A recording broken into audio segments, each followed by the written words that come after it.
traditionally worked is that money raised translates into TV ads, which translates into votes. But she says, in the age of the internet, maybe we need to rethink that equation. Well, did I ever think I'd be a part of it? No. Enter Trevor Lyman. He works in the internet business and has just uprooted his entire life from Miami Beach to New Hampshire just to help Ron Paul. There's a slogan that goes around on signs that says, "Dr. Paul cured my apathy." In fact, in his 37 years, Lyman has never voted once. It's a big leap from being somebody who never voted to suddenly changing your whole life because of a candidate. It does go to the war, and the fact that not only are our soldiers dying, but innocent people are dying. There are other anti-war candidates. But then there was 2006, and they all switched their story. We gave them the opportunity to end this war. You feel betrayed by the Democrats? Absolutely. I feel betrayed by Congress as a whole. Absolutely. The best commitment we can make to the Iraqi people is to give them their country back. That's the most important thing that we can do. Ron Paul's fierce and consistent opposition to the war in Iraq has set him far apart from the other Republican candidates. But Lyman didn't find out about Ron Paul from watching the debates. He was on the website MySpace, a social networking site, and he noticed that people were changing their personal profiles into Ron Paul profiles. And so basically you started seeing Ron Paul's picture everywhere. Lyman became a fervent supporter and decided to help Ron Paul raise some money. So he put his internet skills to work and set up a website for a one-day fundraiser called thisnovember5th.com. Brian Costin remembers that day. I was on Ron Paul's website watching this banner go up and up and up. You thought it was going to slow down. You thought it was going to slow down and people were going to stop donating, and it didn't stop through the entire day, and it was just incredible. When it was all over, they broke the record, raising $4.2 million, the most money ever raised online in a single day. Mainstream media took notice. A fundraising bonanza. It's an amazing sum of money. I don't remember someone doing that out on the campaign trail. Ron Paul, Wolf, had a good day yesterday, a very good day. The Republican... When you saw what happened, $4.2 million in a day, when you found out, what was your reaction? Well, it was a tremendous surprise. You know, how did they do this? Some put up signs that I have removed their apathy, and I respond by saying, well, you've eliminated my skepticism. According to Ron Paul's campaign, 37,000 people contributed about $100 each that day, and 20,000 of them were new contributors. These are amazing numbers, but what makes this fundraiser so unique is that Ron Paul's campaign had nothing to do with it. Did the Ron Paul campaign ever get in touch with you? I've never met him, and I've only spoken with him once on the phone, and this was You've never afterwards. met Ron Paul? No. But you raised $4.2 million for him? Sure, I played my role, but it was all of us, you know. This is central to Ron Paul's campaign. They let their supporters do whatever they want. One guy paid for this full-page ad in USA Today.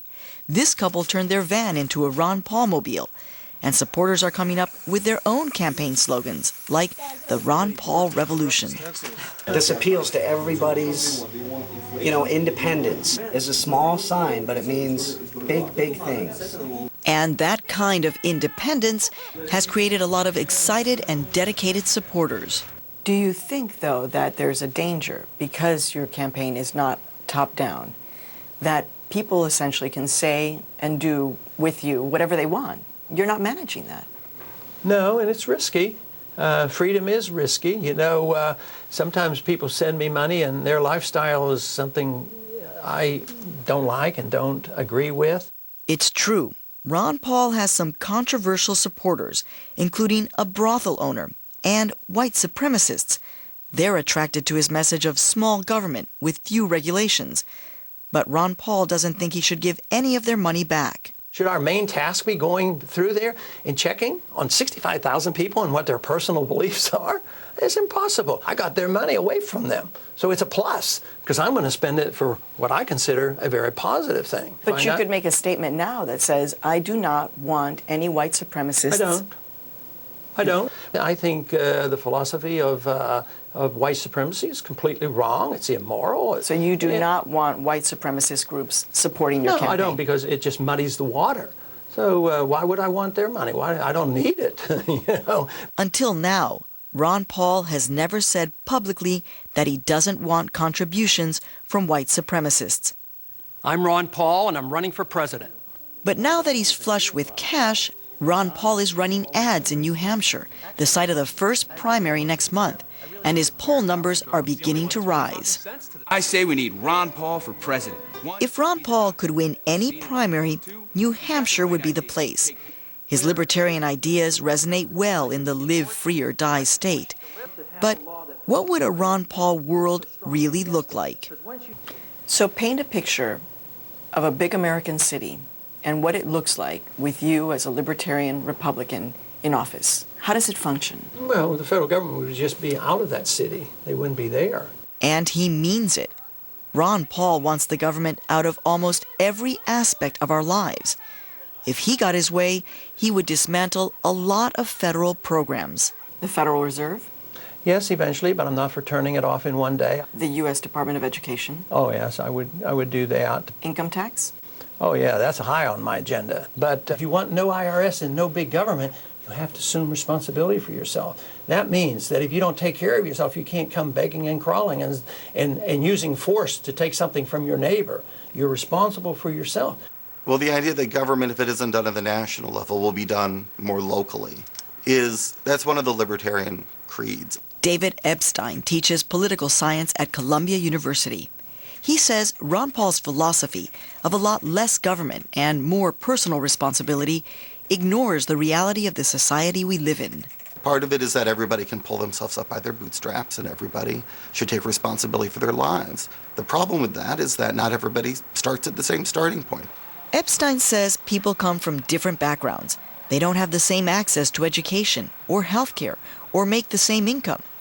But he says the role of the federal government has been to help level the playing field.